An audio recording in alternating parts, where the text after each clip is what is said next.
and welcome to this week's climactic episode of Faking Star Wars Radio, the official podcast of FakingStarWars.net. This week, we have a lot of great things in store for you. We'll look at some listener mail, a tweet of the week. We'll also give you a detailed analysis of a Faking Star Wars poll. We have a hot update for you on our Rosetta Stone Wookiee Shyriiwook initiative.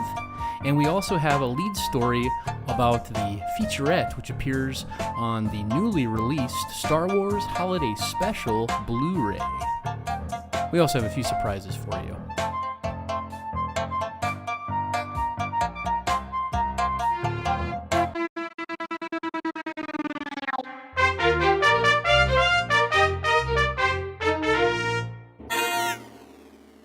My name is Storm Duper, and joining me is my co-host, IG69. Hey, Storm Duper. Faking Star Wars Listener Mail. This week's listener mail is a voice message left on our answering machine in Branson, Missouri. Hey, Faking Star Wars Radio, I have a question. I just want to know, this whole business, Lando, pansexual, what do you think kind of underwear the guy wears? I mean, come on, boxers, briefs? I think he's more of a banana hammock kind of guy. What about you? I don't know. It's profound. I mean, right off the bat, when I hear that, I'm going with banana hammock. But I think there's a lot of issues at play. You know, there's a lot of cultural appropriation that we have to think about, too. What do you think, IG? Well, I hate to disagree with you, Storm Duper, but I think he goes commando. Yeah, I think the answer is no underwear at all. That actually could be the title of the first Lando standalone film, Lando Commando. I believe that would be a very appropriate title, yes. It has a great ring to it. Mm-hmm. I think we should patent it now so that when Disney makes that film, they have to pay us a small royalty for coming up with the title. Excellent idea. Yeah, you know, the whole Lando pansexual thing, for me, it's sort of like calling a kettle black, because I assumed when I first saw Star Wars that everybody was a pansexual. I don't understand what everybody's on about. Well, like little known fact, if you look at Lando's Wikipedia entry, he once was engaged to Salacious Crumb. That makes sense. I mean, it's sort of opposites attract. Mm-hmm. You know, Salacious Crumb is prissy. He's hysterical. Lando's calm, cool, collected. I think they would have made a great couple. Yeah. Do you think they would have let Lando go ahead and pilot the General's mission to destroy the Death Star? Because Salacious Crumb seems like the type of meat to have, you know, he would have Lando wrapped around his little finger a little more. Well, he wouldn't have let him out. Can you guess why this question angers me? Because you wear tidy whities?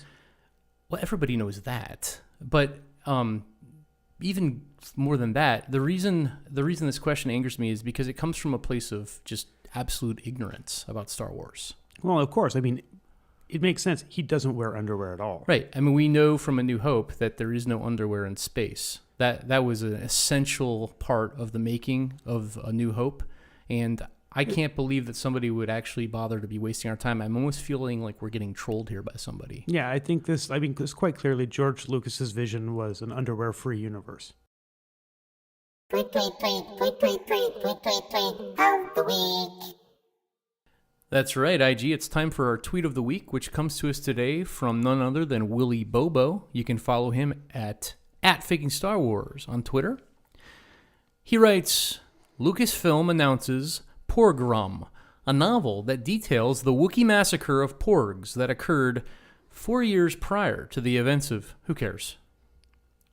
Well, what do you think, IG? Do you think that's a good idea for a new Star Wars novel? It's an excellent idea for a Star Wars novel. But I mean, who cares? I mean, the Porg Wookiee Wars are a major event in the Star Wars universe. Who do you think would win between Porgs and Wookiees? Because this sort of intimates that the Wookiees completely massacred them, but I'm not sure it would be that easy. First, the Porgs were winning due to this size, what looks like a size disadvantage, but it was actually an advantage. The Wookiees aren't very mobile, so the Porgs would just go around and chew their ankles until they fell over and then devour them. Initially, the Porgs would be able to probably kind of paralyze the Wookiees through annoyance, mm-hmm. right? And being irritating, mm-hmm. that would be their primary weapon, I would say. Well, you see, the Wookiees ended up coming back and winning the war and massacring the Porgs when they developed a technology that increases the temperature of oil to a boil, at which point they were able to place the Porgs into that oil. Ah, you were talking about fire. No, it was a mechanical device. Oh, I think okay. It's an electrical heating apparatus of Got some it. sort. Yes, so there's this boiling oil.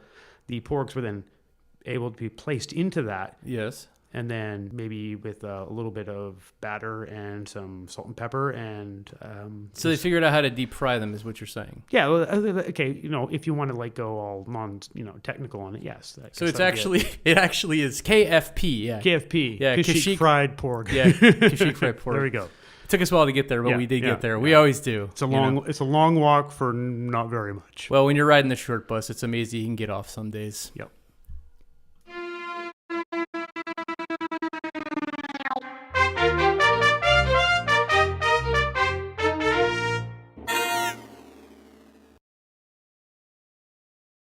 Today's poll is, which character would you like to see make a cameo in Solo, in the new Solo film to be released later this week?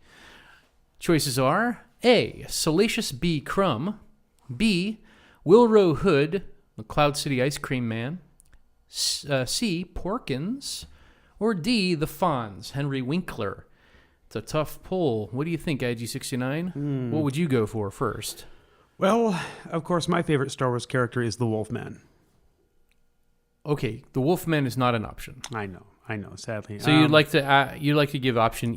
Then I would like to see Porkins because I don't think he got a lot of time in the last in A New Hope. He just sort of died.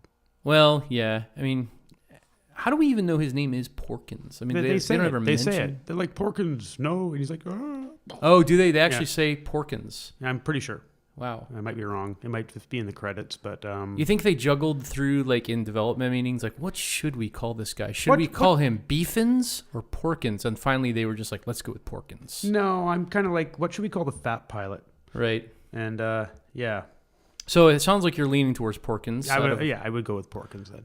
Okay. Personally, though Salacious Crumb, I would like to see him in everything. I think there's a fascinating story about the Cloud City Ice Cream Man. I mean, it's one of those things where it's kind of like it's almost like an alternate reality. Like, what story was going on here? I mean, think of it. Like, it could be a new alternate universe inside of that ice cream container that he's running around with on Bespin. So the possibilities are endless. But he's doing a cameo. We're not seeing inside his ice cream bin. Well, that's why maybe they could shed a little bit more light on the backstory of that ice cream container. So. Well, who do you think the fans voted for here? There is a clear winner. All reality, I'd probably go with Salacious Crumb. I'd say is what the fan choice would be. Surprisingly, Salacious Crumb is currently in last place with only 13%. But I have to say, IG, you're with the crowd on this one. It is Porkins he's winning by 20%, actually, at 47%. Willie Hood, the Cloud City Ice Cream Man, at 27%. And then Salacious and the Fonz, Henry Winkler, both at 13%. So, Wow. yeah, keep it tuned here for more polls and great tweets and other content at Faking Star Wars Radio.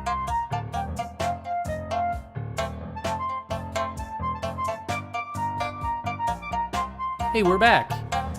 Well, IG, unbeknownst to me, there's a new Blu-ray being released in the next week to coincide, strangely enough, with the Solo standalone film. And it's the Star Wars Holiday Special, finally available on Blu-ray for fans everywhere. Well, that's no accident there, Storm Duper.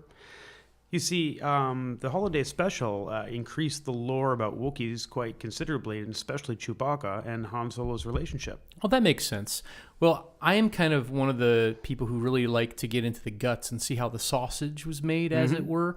And it turns out that there is a very lengthy featurette documentary that explains what happened during the making of the Star Wars Holiday Special as well. It has a lot of really interesting information. Really? So what kind of things are we going to be able to find in this featurette? I just can't wait to see it.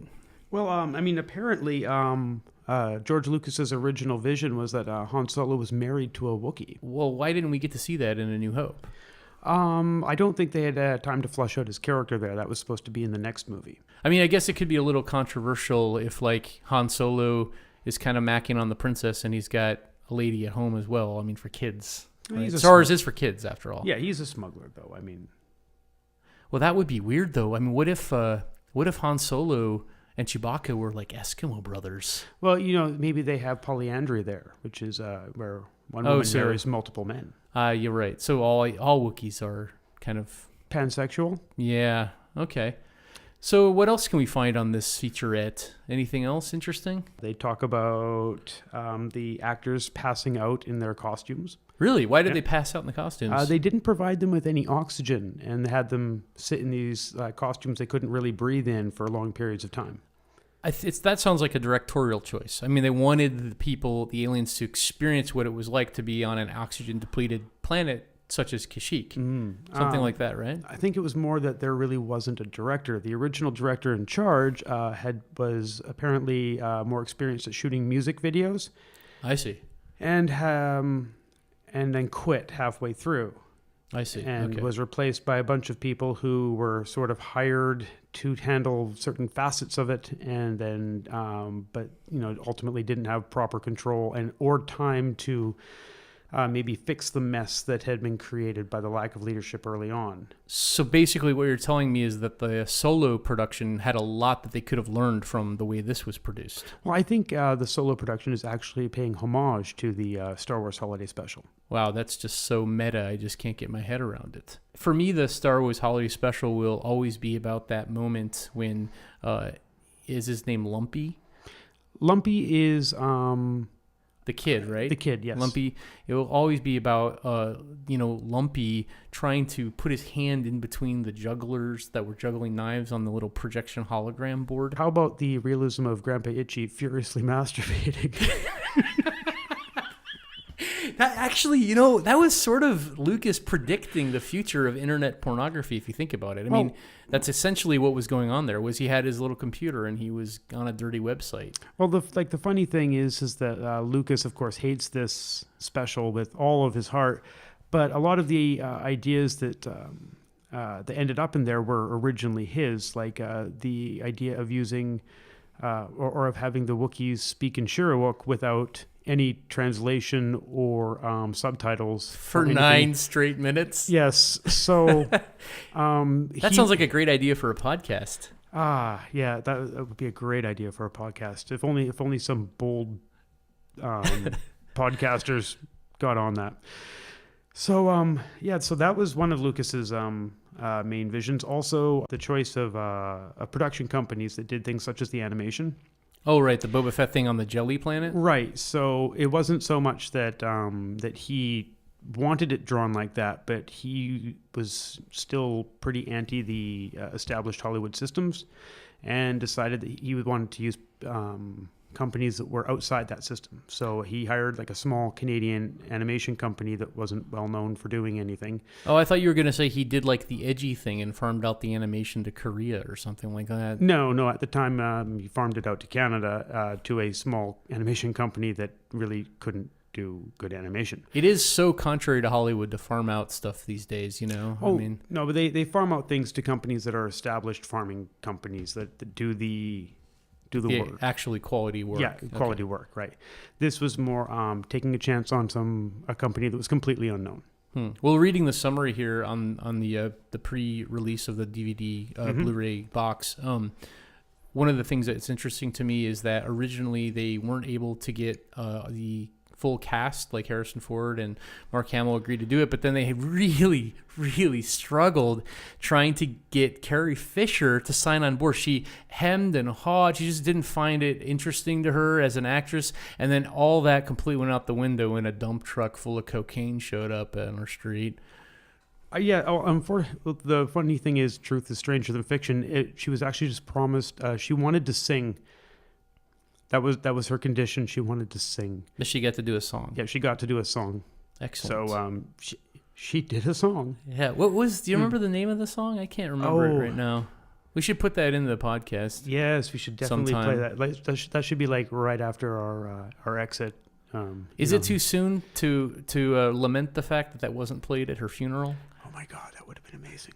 Anyway, the personality conflicts were good. Harrison Ford walked in and just phoned it in, but Mark Hamill seemed to be really into it, and I really did a lot of work on the voice acting, which was interesting because he turned out later on to be a really good voice actor. Oh yeah, for Will Joker, and he did the animation voice acting and stuff. Oh, and lots of other things as well. But he was extremely interested in the procedure. I think this was his first experience with voice acting. So Oh, I see. yeah, for the little animated bits. So we really have the Star Wars Holiday Special to account for the fact that he's only done a fair few feature films since A New Hope and Empire Strikes Back: Return of the Jedi. Yeah, and also I think Face for radio, I guess. Yeah, but I think honestly the Star Wars Holiday Special was a first for a lot of things, and although it was absolutely horrible, it ended up influencing quite a bit of the way Star Wars turned out. Definitely. Well, that Blu-ray is going to be released here in the coming weeks. You can, I'm sure, find it at all the big box stores. Star Wars Holiday Special Blu-ray. Look for the featurette documentary on the making of it. You heard it here first at Faking Star Wars Radio.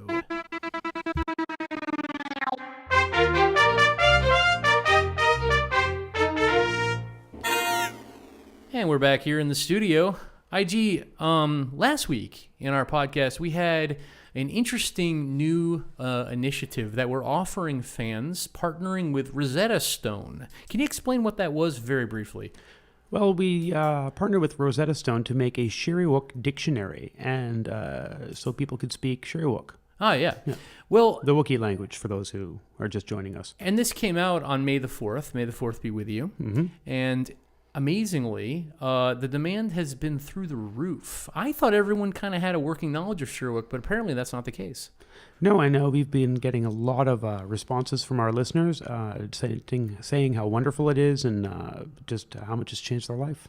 Yeah, and happily this coincides with a larger charity initiative called the Force for Change that J.J. Abrams and Lucasfilm started back during the initial production of Star Wars Episode 7, The Force Awakens. Mm-hmm.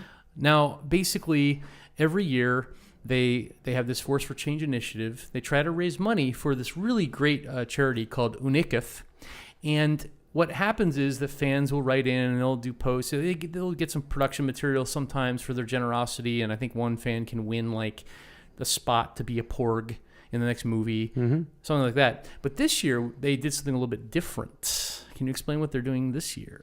Well, this year they're doing the RoarForChange. So they're asking fans to do their best impression of a Wookiee, right, and send in their videos on Twitter or Instagram, and that's where the Rosetta Stone initiative comes in, because unbeknownst to us, this has actually quadrupled the value of the money that the RoarForChange initiative has been able to take in, because people have just gone hog wild. And we over here at Faking Star Wars have been deluged with testimonials, and we didn't really know what to do on this. I mean, we are very busy, and honestly, we've been burning the midnight oil trying to think of a way that would be appropriate to sort of say thanks to the fans and just tell the truth about how successful our initiative has been for raising money for RoarForChange. So we got in a very special guest to interview some of these people. Who is that special guest? Well, the special guest is none other than Chewbacca. Chewbacca himself. Oh, yes. So listen to Chewbacca interview some of these people whose lives have been influenced for the better through the Rosetta Stone Shyriiwook and RoarForChange initiative. Why, hello there. My name is Herbert. Roar, yeah, I was, well, I have a long experience working with different animals, both domestic and wild. And my latest job that I had was working in the Kentucky Derby, actually. I worked in the pens there, cleaning up after the animals. It's a specialty of mine. Well, it was my understanding that I was supposed to examine the excrement, if you would, and try to come up with some kind of statue, as it were. So I was collecting the droppings of the horses that I could find there in the stables for several months, and I ended up producing quite the statue of Chewbacca. Well, because I was able to sell my statue for quite a handsome price, I was able to purchase and start a new training facility. We call it the Wookiee Dookie Sculpting Studio, and all the proceeds benefit Unikef. It's just been a pleasure to be here. I love Shyriiwook, and I love making statues of Wookiees out of poop. Ever since I learned Shyriiwook, I've been able to understand my Wookiee slave, gardener, a whole lot better. Thanks, RoarForChange. Hola, me llamo Manuel. Bueno, hace unos días un tío vino a mi casa y me dio un libro que se llamaba Cómo hablar a Wookiee. Pues el señor se llamaba, me parece que era Pablo Hidalgo, y vino a mi casa y me dijo que ya llevaba bastante tiempo haciendo el trabajo en el Lucasfilm Story Group y quería volver a casa para comerse unas tortillas y tenía que reemplazarse con otro español. Entonces, pues me dio el trabajo. Bueno, me resulta bastante fácil porque tengo una destreza bastante amplia de hablar la lengua. My name's Tiffany. Oh, like maybe 8 months now? So, like, I learned some Shyriiwook, and then I decided that I wanted to cover some pop songs and change the lyrics and write in Shyriiwook and, express myself. And I did a cover of Cisco's Thong Song. Of course, because I love sharing my art with people. I know, right?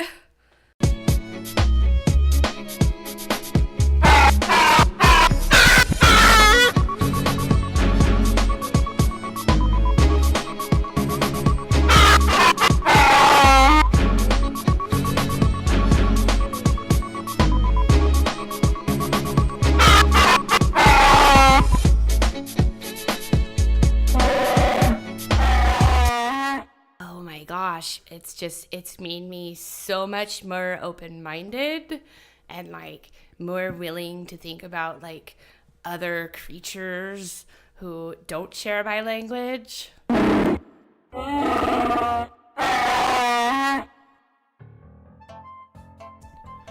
All right, IG, it's sad but true. That's our episode for today. Tell the listeners where they can get at us and send us interesting compliments and complaints. You can follow us on Faking Star Wars on Twitter and Instagram, and at Faking Star Wars on Facebook at facebook.com/realfakingstarwars. Hey, if you guys have any questions for us on Twitter, make sure to use the hashtag FSW Radio, and if you're really nice to us, there's a chance we'll read it next week. You can also buy our official Faking Star Wars t-shirts and tons of other gear at teepublic.com/user/FakingStarWars. And if you want, you can follow me on Twitter at DuperStorm. It's free. If you really like what you hear and would like to be a little bit more involved and support what we do, you can visit www.ko/fi.com/FakingStarWars. Go ahead, buy us a virtual coffee. It helps us fakers to keep the content that you love coming to you. If you don't want to do that, well, we know where you live. As always, keep it tuned to http://fakingstarwars.net. We're giving you quality Star Wars comedy, parody, satire. Thank you to all of you for listening and for the followers. May the Faux be with you. See you next time. Goodbye, everybody.